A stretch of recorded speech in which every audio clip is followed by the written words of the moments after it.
It's Boss Talk where stories unfold. From the hustle to the power of gold. We talk dreams, we talk big plans. Light it up with your own hands. Good morning, good day, good evening, everybody. It's your girl, Deanna Diaz, aka the Million Dollar Sis, aka Still Your Business Bestie. And today, this is another exciting episode of Boss Talk. So, this beautiful young lady that you see right here, I actually met her while I was doing Lyft. And I love doing Lyft because you never know who you're going to run into. And I just felt the blessing come into the car as she opened her doors. Okay. So, but of course, I got to do things my way, and I always got to do an intro. So, listen, today's guest is not just a storyteller, she is the story, a walking archive of Pittsburgh history, Black womanhood, creativity, and resilience. Born and raised in Pittsburgh iconic Hill District in Elmore Square with her mother and two sisters, Kim L is the oldest, the anchor, and the blueprint. A proud Shinley High alumni, she went to earn her journalism degree from Duquesne University. That's an expensive school, by the way. Sharpening the pen that would later shape stages, stories, and minds. She's a mother, a widow, a grandmother of six, and a caregiver to her beloved 86-year-old mother. And somehow she still finds the time, the voice, and the fire to pour into her craft as a creative writer, director, playwright, and educator, all while holding down her own home. As the powerhouse behind Kumba Productions, Kim has written 20 plays, self produced multiple works, and brought her one woman show, Straightening Combs, to life through Pittsburgh Playwrights Theater Company, selling out 3 shows and taking the production to 2 cities, y'all. What makes her work truly stand out? That real Pittsburgh talk, that authentic African American dialogue that's ours and only ours. Her stories sound like us, feel like us, and preserve us. She writes the rhythm, truth, grit, humor, history, and heart. Today on Boss Talk, we're sitting down with the woman who turns lived experiences into legacy, whose pen captures a people, and whose voice has shaped stages across the Pittsburgh area, the incomparable Kim L. Let's get into it. Dee, that was so nice. I was thinking, who is she? Who is that chick? But She's thank that you. girl. Thank you. I appreciate the love and the research and the reality of who I am. I just realized that's who I am. I'm thinking I'm just a kid from the Hill District. Oh, so much more. So much more comes out of the Hill District, you Yes. know. And shout out to Shinley because I went to Shinley as well. Yes. Yes. Yes. Spartans. Yes, Spartans for life, honey. So, I did give that intro. So, I know you have a show coming up. Tell us a little bit about that show. Well, I was commissioned by the Hill Dance uh, Arts Theater. Aisha Morgan Lee asked me to write a Christmas play about the Hill District. And I Mm. said, okay, I could do that. But I wanted to do more than just write a fluffy Hill District Christmas play. So what I did, without giving a lot of the plot away, is it's a play like Christmas Carol, like Scrooge, where there's a female, the lead goes, comes back from being away from Pittsburgh for Mhm. 7 years. When she gets back, everything's gentrified, and she wants an Mm. old fashioned Christmas, and she has to find out how to get it. So there's some magic and mystic stuff in there, and ho ho ho's, jingle bells, and a little bit of Kwanzaa. And a little bit of Kwanzaa. I love it. So, now how did you get into playwriting? Writing has always been an escape for me. Mhm. I was raised in the housing projects of Elmore Square, and there was a lot of crazy stuff going on. And so, when it was shootings or drug deals or things around us, our mother kept us inside on Mhm. days like that. So, all of us are artists. I have a sister who is a graphic artist, my middle sister, um, as is my youngest sister. We all are graphic artists, but Nice. we all are in the theater. Mm. And so I would write to escape. Mm. And writing was a good way for me to tell stories or to change the story that I'm living in. And Okay. so if there was violence in my story, there's peace. Mm. And same thing as a writer now. I'm unfortunately have been a victim of domestic violence, and so when I wrote plays about domestic violence, I killed the guys off. Yep. I like it. That's legal. That's Yeah. legal. Then someone said, "You know, Kim, I've read some of your plays, and why is all the men getting killed?" So I said, "Okay, let's change that around." And so I wrote a Kwanzaa play called Ubuntu Holiday, where the father is very intellectual, very loving to his child, so that we have a balance in storytelling. Because Mhm, that's the problem. The European society shifted our stories. You mm, know, Good Times and the Jeffersons and some of those shows that were written by white people had a whole different story. So I mhm. use my narrative in Pittsburghese and how we talk to tell the story. Yeah, and that's interesting that you brought that up. Florida Evans was Good Times, right? Yes. And I saw uh, a video where she talked about how she wasn't going to do the show unless she had a black father Yeah. present in the show. Yeah, because they didn't, the original script did not want, she was going to be a single parent living in the projects. Hmm. And and even though that's the statistic, the reality is if you're on public welfare, you can't say you have a husband. Mm. So there were husbands there, but they were secrets. So Ah, so that the wives could get the welfare check. Ooh, okay. creepy, creepy, scary government. Yeah. No, really. So, why do you think that they tried to write that story for us? What do you think the logic is behind something like that? I believe that the logic is to make us believe because when you watch a TV program, it programs you to think a certain way. And so if it's written that the husband is missing and the children are delinquent or drug addicts or prostitutes, Mhm. and you watch that over and over again, then you believe it. And it's pretty much what happened to me while living in Elmore Square. I didn't think that someone from the projects could go to college Mm.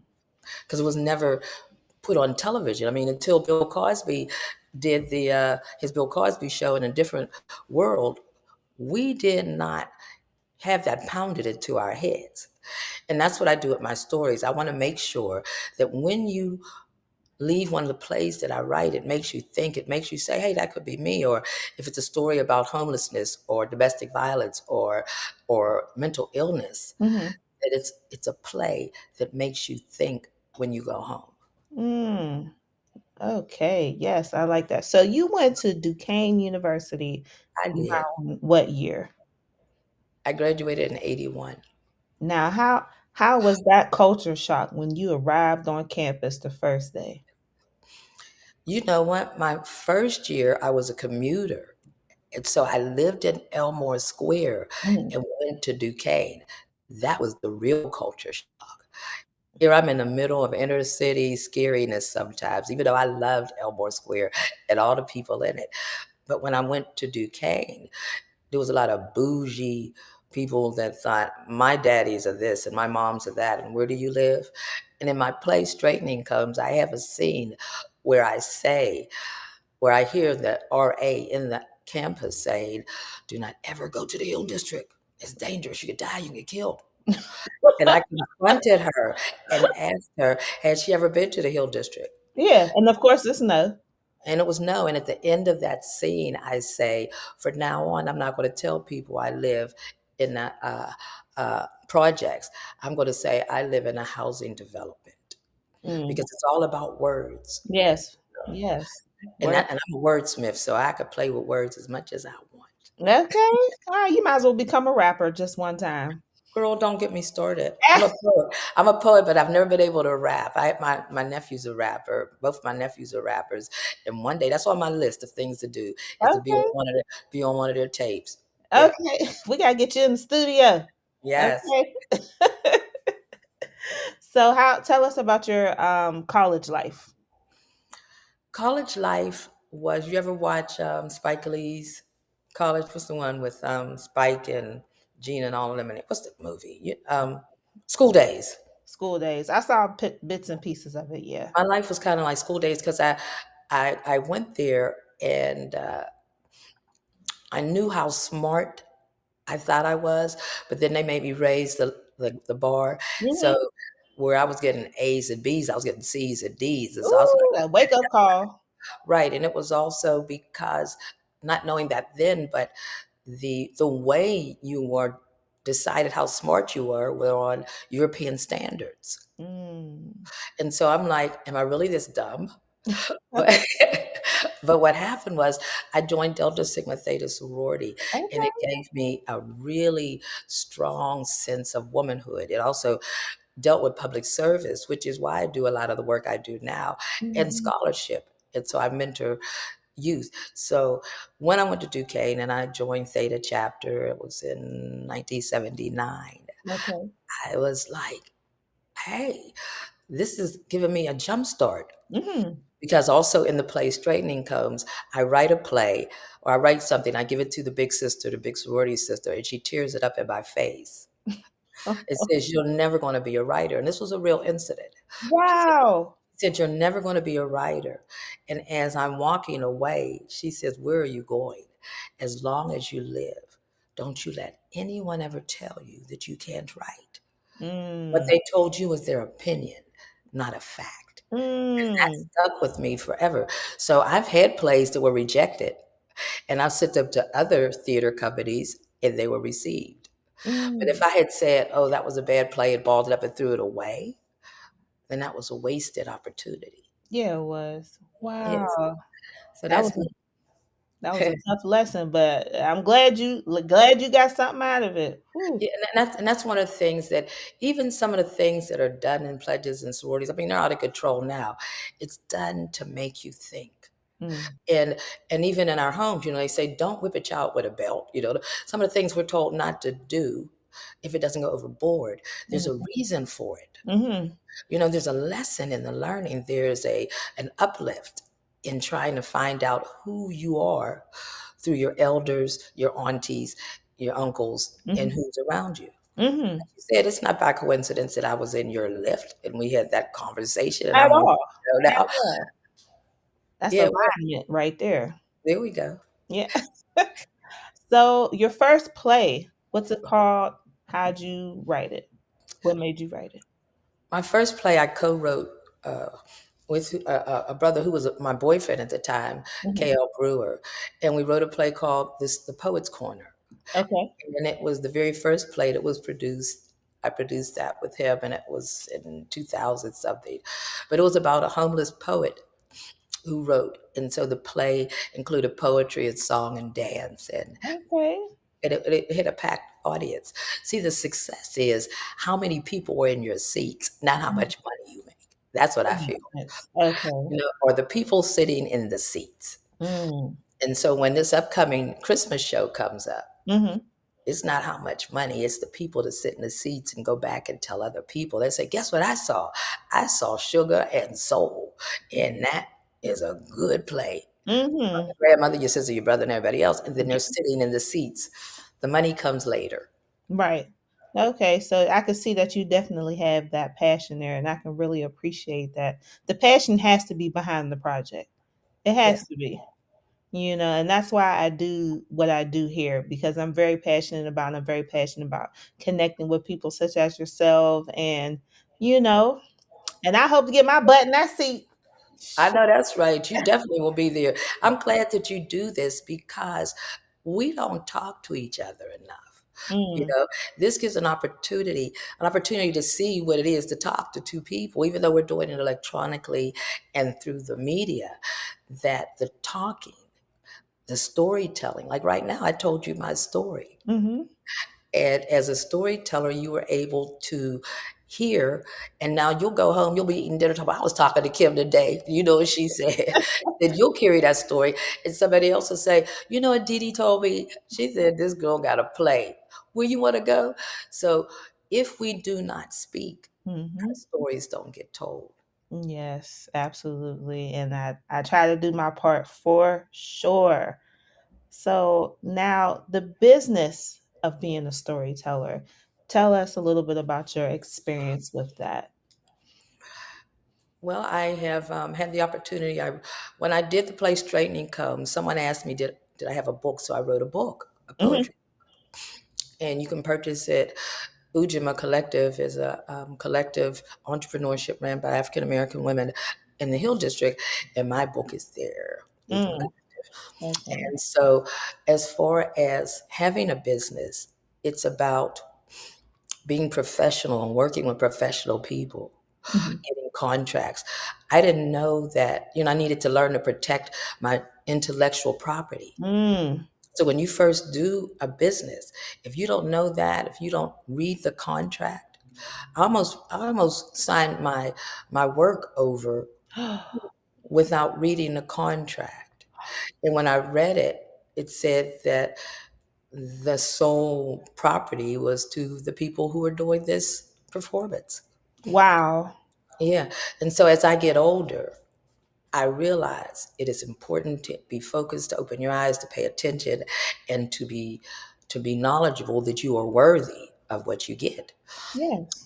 My production company is Kaumba Productions, and it may change because I haven't really gotten it all intact. But I realize I need to be in business because before I was just a private contractor. Hey, you need a poet? Hey, you want somebody to read?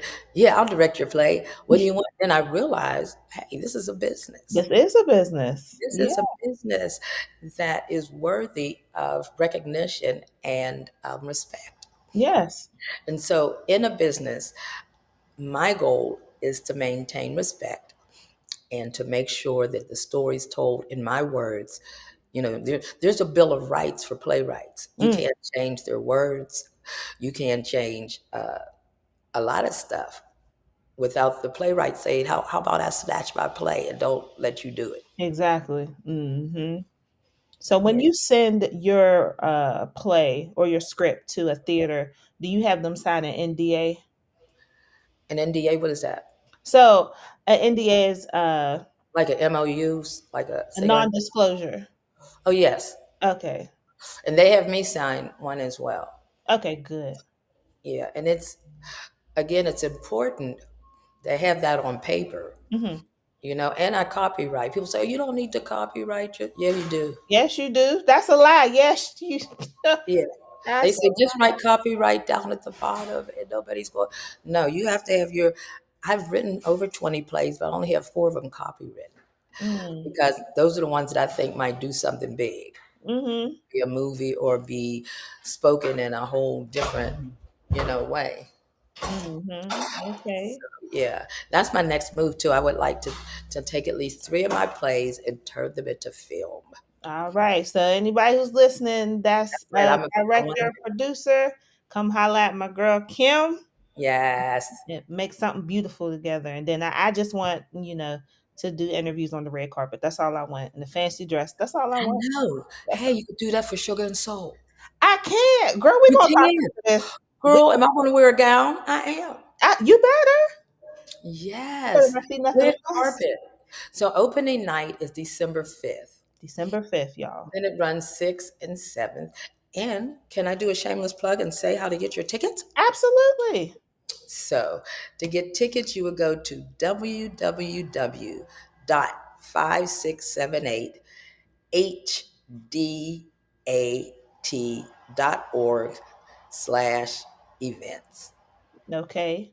And I'm gonna make sure that I have that in the description bar below for everybody who didn't get a chance to hear that. I'll make sure you get all her information, and if you are on my email blast, then you'll get that information as well, especially if you're in the Pittsburgh area. So, Miss Kim, I think you've been amazing. I just want to do one more thing with you before you leave me. Do it, do it. I dare you. Okay, let's do it. I'm gonna ask you 10 questions, and you're Okay. gonna answer them as fast as you can.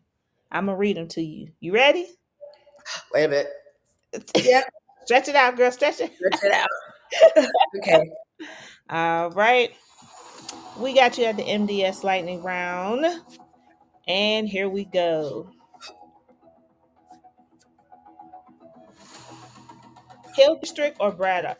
Hill District, Writing at dawn or writing at midnight? midnight, Stage plays or one woman shows? one woman shows, Pen and paper or laptop? laptop, Directing or performing? directing, Classic Pittsburgh slang or modern lingo? Pittsburgh slang, Drama or comedy? drama, Sold out theater or intimate workshop space?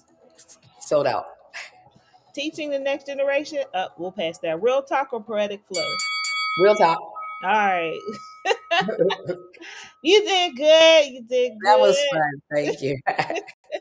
Well, thank you so much for tuning in today, everybody. And thank you so much, Kim L, for your time. We're going to talk more. We're going to talk more. So you You gonna sit be on tight. that red carpet. Yeah, okay. We're gonna talk. We're gonna talk about that right now. So everybody else, thank you so much for tuning in to this episode of Boss Talk with Kim L. You can get all her information down below, and I'm encouraging our producers and directors and other things like that to get in contact with her so you can see what she got and y'all collaborate and continue to make something beautiful. If you are looking to sponsor the next Boss Talk episode, reach out to me using this information in the description bar below, and make sure you guys like, comment, and subscribe. Let me know what you think about today's episode, and I will see you on the next show. Woo! Inside the fire glow, watch your seeds begin to grow. Boss Talk, where your story flies underneath the city lights. Boss Talk, hear the voices rise. Every boss owns the sky.